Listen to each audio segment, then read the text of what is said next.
pagi anak-anak, selamat berjumpa kembali dalam pelajaran agama Katolik. Pada hari ini kita akan membahas tentang aku bangga sebagai perempuan atau laki-laki. Nah, tujuan pembelajaran kita adalah yang pertama, siswa mampu bersyukur karena dirinya diciptakan sebagai laki-laki atau perempuan yang sederajat. Yang kedua, siswa mampu bersikap santun dan peduli terhadap perempuan dan laki-laki sebagai ciptaan Tuhan yang sederajat.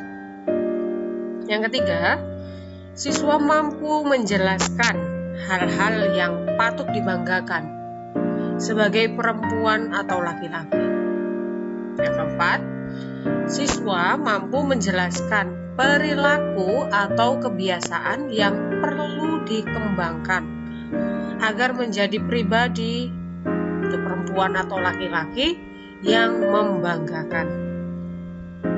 Berikutnya, siswa mampu menjelaskan pandangan gereja, terutama gereja Katolik tentang perempuan atau laki-laki seperti yang diinspirasikan dalam Kejadian bab 1 ayat 26 sampai 27, kemudian bab 2 ayat 18, ayat 21 sampai 23. Dan menurut Katekismus Gereja Katolik itu artikel 2333 dan 2334.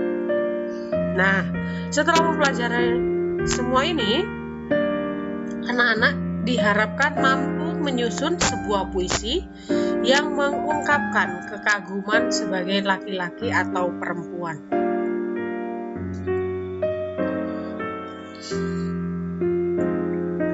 Baik, kita perhatikan cerita hari ini. Tuhan menciptakan pria dan wanita.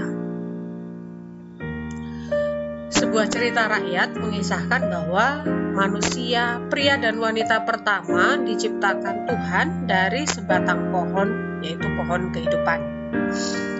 Menurut cerita itu, dikisahkan bahwa pada suatu hari, ketika matahari sedang terik-teriknya, badai bertiup kencang, sungai-sungai dan lautan bergemuruh.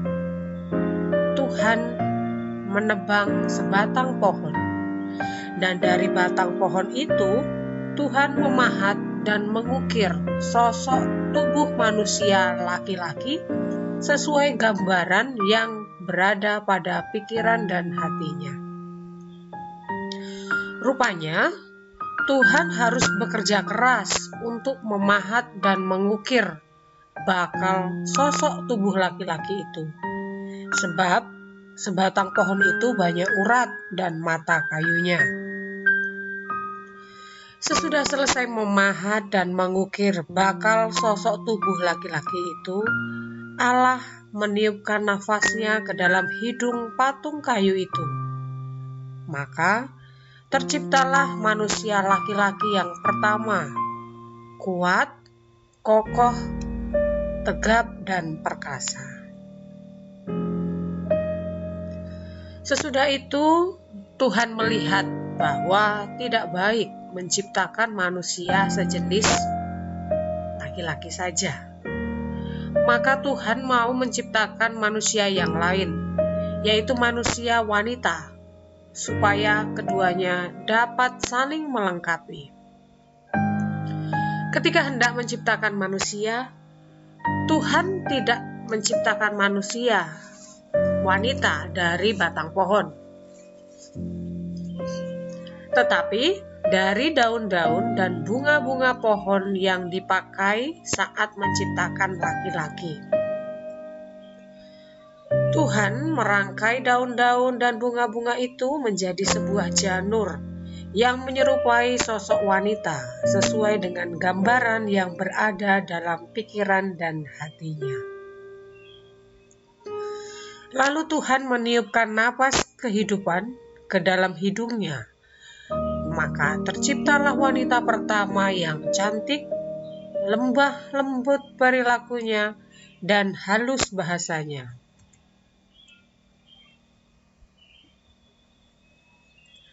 Sesudah itu, Tuhan mengantar wanita itu kepada laki-laki.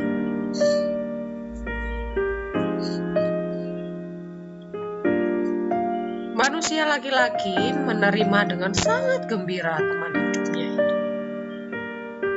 Setelah beberapa hari, manusia laki-laki itu datang kepada Tuhan dan berkata, "Tuhan, makhluk yang Kau berikan kepadaku membuat hidupku tidak bahagia. Dia mempersoalkan hal-hal yang kecil, berbicara tanpa henti, cengengnya minta ampun. Saya mau mengembalikannya kepadamu." Tuhan berkata, "Baiklah." Dan Tuhan menerima wanita itu kembali.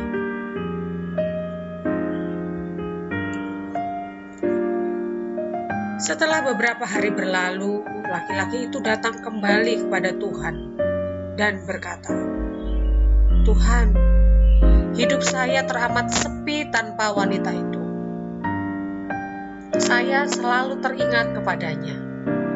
Saya teringat akan cara dia berbicara dan berjalan, cara dia menari dan memandang saya dengan sudut matanya. Saya terkenang akan cara dan bunyi tertawanya. Dia begitu cantik untuk dipandang dan begitu lembut untuk disentuh. Tuhan, berikanlah dia kembali kepada saya."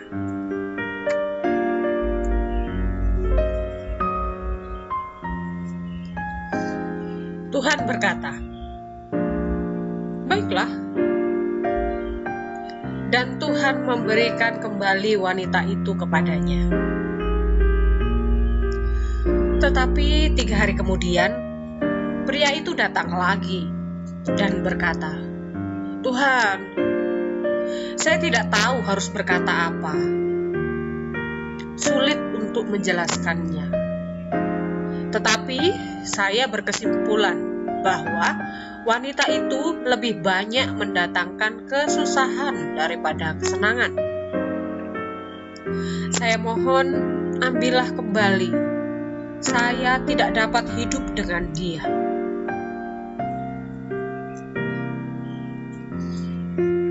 Tuhan menjawab, "Kamu juga tidak dapat hidup tanpa dia." Bingung dan putus asa, pria itu berkata, "Benar Tuhan, rasanya saya tidak dapat hidup dengan dia. Tetapi saya juga tidak dapat hidup tanpa dia." Nah, anak-anak, dari cerita tersebut kita dapat menyimpulkan bahwa yang pertama, laki-laki itu diciptakan dari batang kayu. Nah, kalau batang kayu tentu banyak urat dan mata kayunya. Kemudian, jelas melambangkan kekuatan, kokoh, tegap, dan perkasa. Kemudian,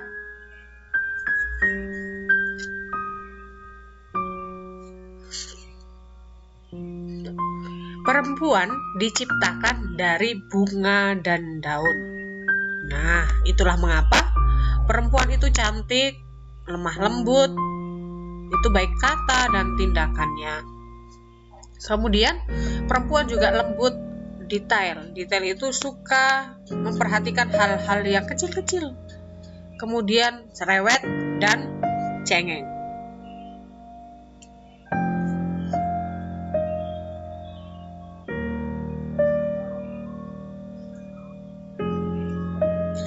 Nah, ini adalah ciri-ciri perempuan dan laki-laki. Ya, kita lihat perbedaannya. Yang pertama dalam hal komunikasi.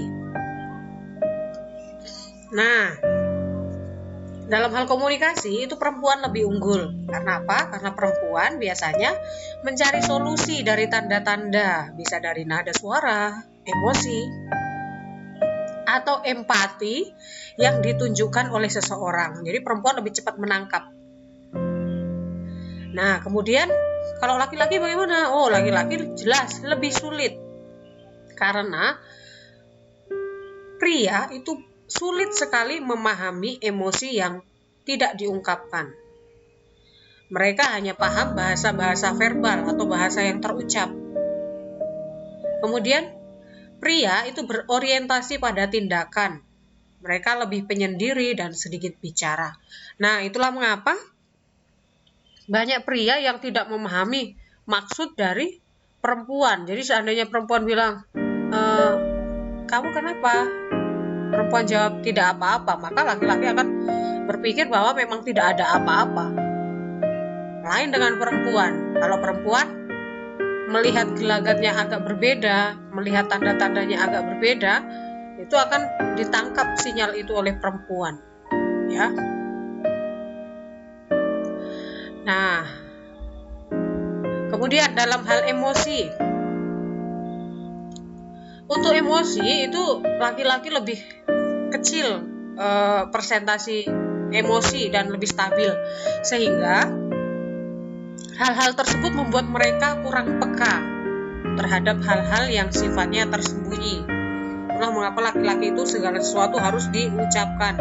Mereka nggak akan peka kalau pakai syarat-syarat atau kode-kode. Sementara perempuan itu dalam memahami emosi mereka lebih besar, lebih tinggi, sehingga mereka lebih peka terhadap orang lain, terhadap anak-anak, terhadap diri sendiri. Tetapi karena emosi mereka lebih besar, mereka lebih gampang depresi, ya, lebih gampang stres, terutama ini saat-saat misalnya haid, kemudian hamil atau melahirkan. Kemudian dalam hal merasakan rasa sakit, ya, pria itu lebih lambat bangkit dari rasa sakit, ya. Jadi laki-laki itu lebih sulit untuk move on. Kemudian perempuan itu lebih cepat move on, ya, lebih cepat bangkit dari rasa sakit. Tapi walaupun begitu, perempuan lebih sering mengalami rasa sakit yang lebih dalam daripada laki-laki. Nah, kemudian berikutnya itu tentang makanan. Kalau makanan, pria lebih suka berfokus kepada daging atau protein.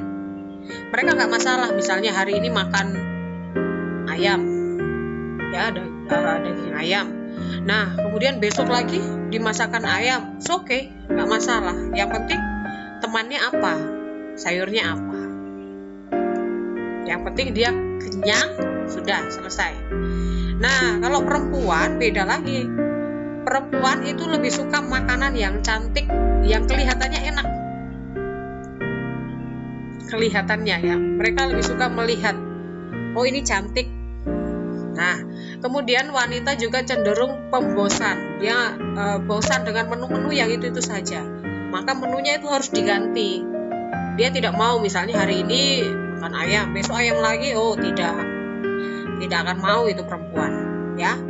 Kemudian karena hal-hal itu makanya perempuan cenderung untuk sedikit makan, ya, porsinya lebih sedikit dibanding dengan laki-laki. Nah, berikutnya tentang ingatan. Dalam hal ingatan, perempuan juga lebih unggul dibanding laki-laki. Karena apa? Memori otak perempuan itu sangat panjang, sehingga mampu mengingat segalanya, bahkan hal-hal yang sifatnya detail. Kemudian laki-laki itu memorinya lebih pendek, sehingga dia mudah melupakan, khususnya melupakan hal-hal yang penting, misalnya ulang tahun atau pokoknya hal-hal penting lah. Nah, berikutnya tentang kinerja otak. Ini cara kerja otaknya beda, ya, anak-anak. Kalau pria atau laki-laki itu otak kiri itu lebih dominan ya. Jadi logika, perhitungan, menyelesaikan masalah itu lebih dominan dimiliki oleh laki-laki. Sedangkan perempuan atau wanita itu otak kanan itu lebih dominan ya. Jadi itulah mengapa wanita lebih berorientasi atau berpusat atau bertujuan atau lebih kreatif dan emosional. Emosional ini bisa misalnya lebih cepat sedih, lebih cepat marah, lebih cepat gembira, gitu ya. Lebih cepat dalam mengungkapkan apa yang dirasakannya. Kemudian dalam hal bahasa, memahami bahasa itu perempuan juga lebih cepat menangkap, sehingga perempuan atau wanita itu lebih cepat beradaptasi. Sementara laki-laki lebih lambat. Ya, jadi laki-laki lebih sulit beradaptasi jika dibandingkan dengan perempuan. Walaupun dalam perkembangan zaman ini sekarang hampir seimbang. Kemudian dalam hal penglihatan ini juga berbeda ya, karena tadi kinerja otaknya berbeda, maka kemampuan untuk melihatnya juga berbeda. Untuk pria atau laki-laki, penglihatan itu mengarah kepada tulisan, dalam hal melihat tulisan, kemudian dalam hal melihat hal-hal yang gelap, contohnya ruangan yang gelap, kemudian malam yang gelap, itu dia lebih baik. Sementara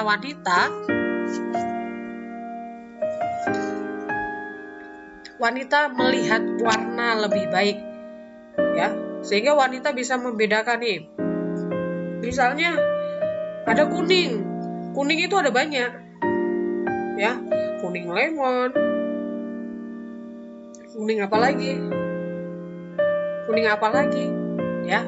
Misalnya orange, ada jingga, ada apa lagi warna, misalnya kuri jeruk, ada warna orange apa lagi, orange pepaya misalnya, beda-beda warnanya. Nah, itulah mengapa wanita lebih jarang yang buta warna dibanding dengan laki-laki. Kemudian dalam hal kebersihan, tentu wanita lebih bersih. Karena apa?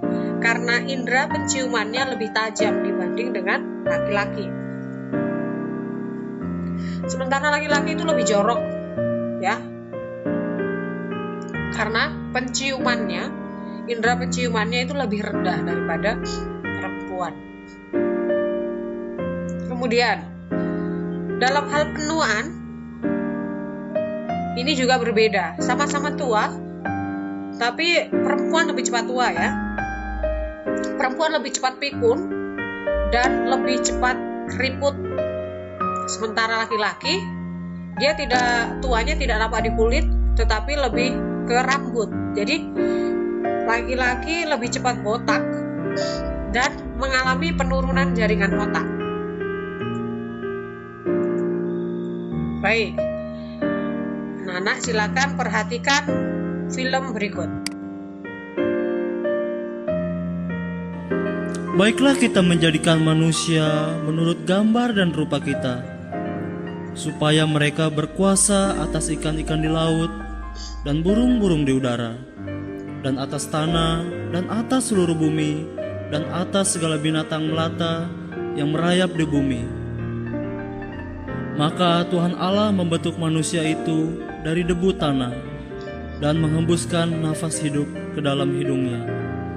Itulah Adam, artinya diambil dari debu tanah. Kemudian Allah berfirman, "Tidak baik kalau manusia itu seorang diri saja. Aku akan menjadikan penolong baginya yang sepadan dengan dia." Lalu Tuhan Allah membuat manusia itu tidur nyenyak. Ketika ia tidur, Tuhan mengambil salah satu rusuk daripadanya dan membentuk seorang perempuan cantik sekali yang bernama Hawa, yang artinya diambil dari laki-laki. Baik. Nah, itu Itu tadi menurut kitab suci, sekarang menurut Katekismus Gereja Katolik, ya. Bahwa yang pertama, tiap manusia, apakah dia pria atau wanita, harus mengakui dan menerima seksualitasnya. Artinya baik dia laki-laki ataupun perempuan, dia harus bisa mengakui dan bangga bahwa dia itu laki-laki dan dia itu perempuan. Yang kedua, yaitu ayat artikel nomor 2334, ketika menciptakan manusia sebagai pria dan wanita, Allah menganugerahkan kepada pria dan wanita martabat pribadi yang sama dan memberi mereka hak-hak serta tanggung jawab yang khas.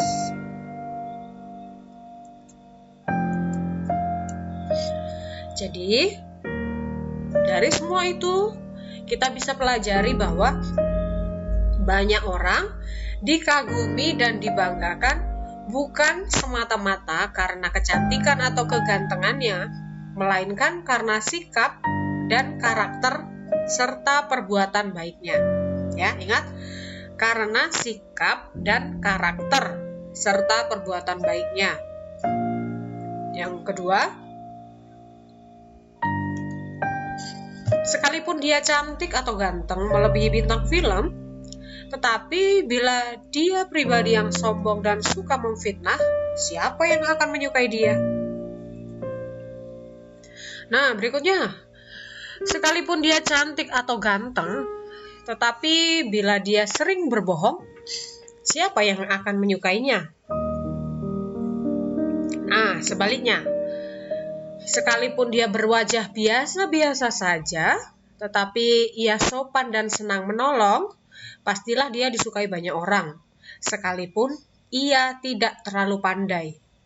Tetapi jujur dan taat beribadah, pastilah banyak orang yang menyukainya. Nah, bila demikian, mau jadi perempuan atau laki-laki, yang seperti apa agar kalian dapat menjadi kebanggaan teman-teman, guru, orang tua, dan juga orang-orang yang ada di sekitar kalian. Jadi kalian mau jadi orang seperti apa supaya membuat mereka bangga?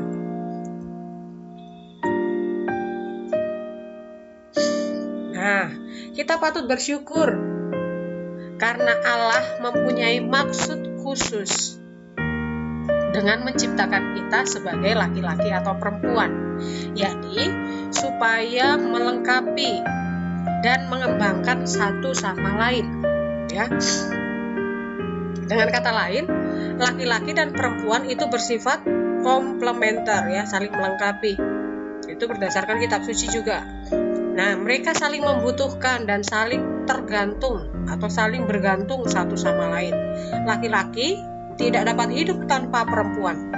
Sebaliknya perempuan juga tidak dapat hidup tanpa laki-laki. Nah, kita lihat kutipan kitab suci yang tadi. Benar Tuhan, rasanya aku tidak dapat hidup dengan dia, tetapi aku juga tidak dapat hidup tanpa dia. Ya. Nah, kita masuk ke kesimpulan. Jadi, kesimpulan kita tentang pembelajaran kita hari ini apa ya? Nah, yang pertama, laki-laki dan perempuan itu masing-masing mempunyai keindahan dan kelebihan yang tidak dimiliki oleh yang lainnya. Ya, laki-laki itu indah dan punya kelebihan. Perempuan juga indah dan punya kelebihan. Yang kedua, sejak semula Allah menciptakan manusia laki-laki dan perempuan, masing-masing dilengkapi dengan kebaikan dan keindahannya. Dan semua itu baik adanya. Allah memberkati dan mengasihi keduanya.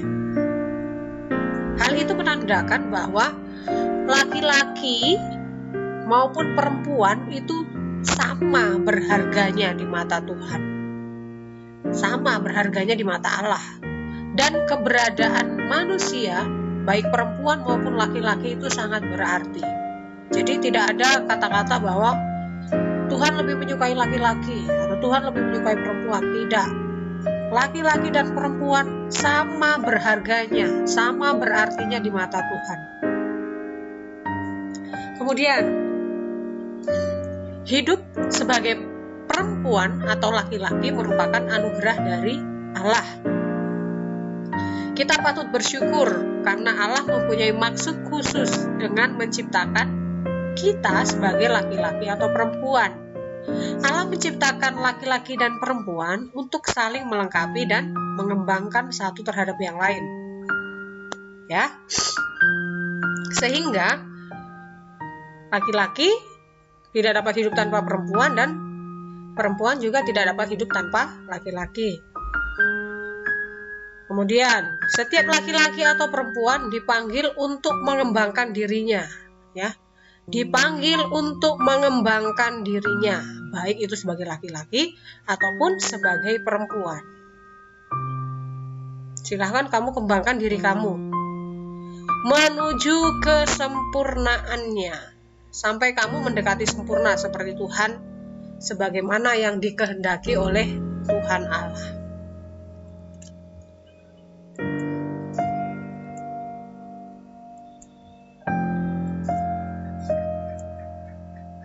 Baik, tugas kalian ya adalah membuat sebuah puisi tentang kebanggaanmu sebagai laki-laki dan perempuan, ya. Kamu ceritakan bagaimana laki-laki itu, apa yang kamu rasakan, bagaimana perempuan itu, apa yang kamu rasakan, ada keluhan atau tidak. Silakan kamu tuangkan itu dalam sebuah puisi. Lalu kirimkan ke GC kelas masing-masing. Ya. Nah, tugas ini paling lambat Ibu terima tanggal 19 September, yaitu hari Sabtu nanti. Oke, terima kasih. Terima kasih anak-anak. Sampai jumpa kembali dalam kesempatan berikutnya. Salam sehat.